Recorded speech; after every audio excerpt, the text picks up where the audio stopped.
I hate the comparisons. He's going to be Tom Brady, Dan Marino, Joe Montana. His play is going to, speak for itself. It's saying, okay, Tom Brady is greater than Joe Montana unless you played against Joe Montana. Right. In that aspect, does he have all the intangibles? Absolutely. Tom Brady. Listen what Tom Brady said. Tom Brady even said, I wasn't at his level my second year. Yeah. Tom didn't come in with an expectation. He was a 6th-round pick. Bledsoe gets hurt. Bledsoe didn't get hurt. It's you don't know what he been. Agreed. I don't know. But here, Joe being the number 1 pick, the expectations were higher, and it's to a point where he's achieved, if not already exceeded, any expectation that you could possibly have for a number 1 pick from a quarterback. He's done more than any other number 1 pick being a quarterback. That just speaks to his background and his father being a coach and learning the game and studying the game.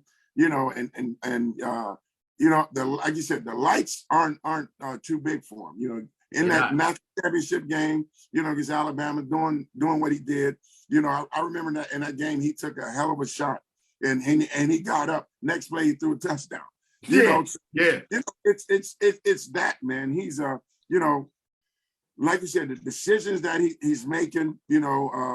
We've traveled to a couple away games through the regular season and Chicago. I remember in Chicago, he threw 3 interceptions in a row, and 3 consecutive plays he threw an interception. Yeah. And those times, throw a screen. Stop trying to make force something that's not there. So he can see something now. It's not there. Okay, they read the screen. They read the little shuffle pass. Throw it on the ground. Live another.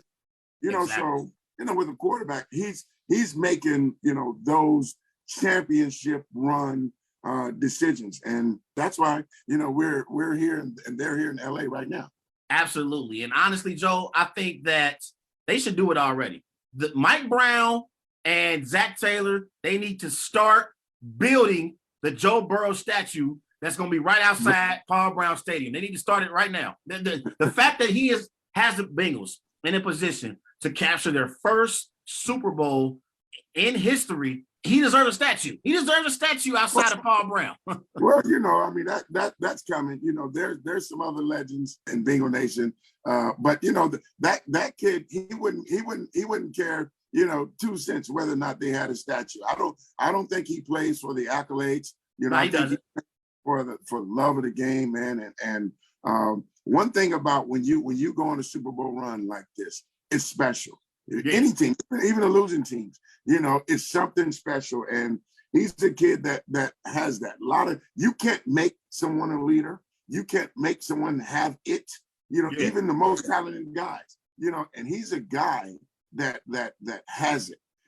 Whatever that is, you can't measure that. You can't put a thermometer, and measure the heat and the pulse of a player like that, man. And he, you can see in his relationship with his offensive players, the relationship with defensive players, the relationship with his coaches, that this kid is special. And they just had back-to-back Super Bowl appearances. Has a Hall of Fame head coach in Andy Reid. You were there in Kansas City at the game. What was your thoughts on the matchup prior to the game? And did you honestly believe the Bengals had a legit chance to pull off the upset, even though they already had previously beat the Chiefs in Week 17?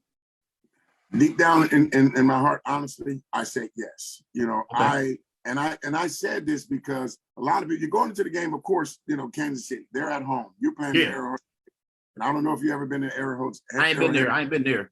What you say, Trey? That's how loud it is. I'm right next to my, huh? What? Yeah. But their fans, when they're on defense, you can hear nothing. When they're on offense, you can hear a pin drop.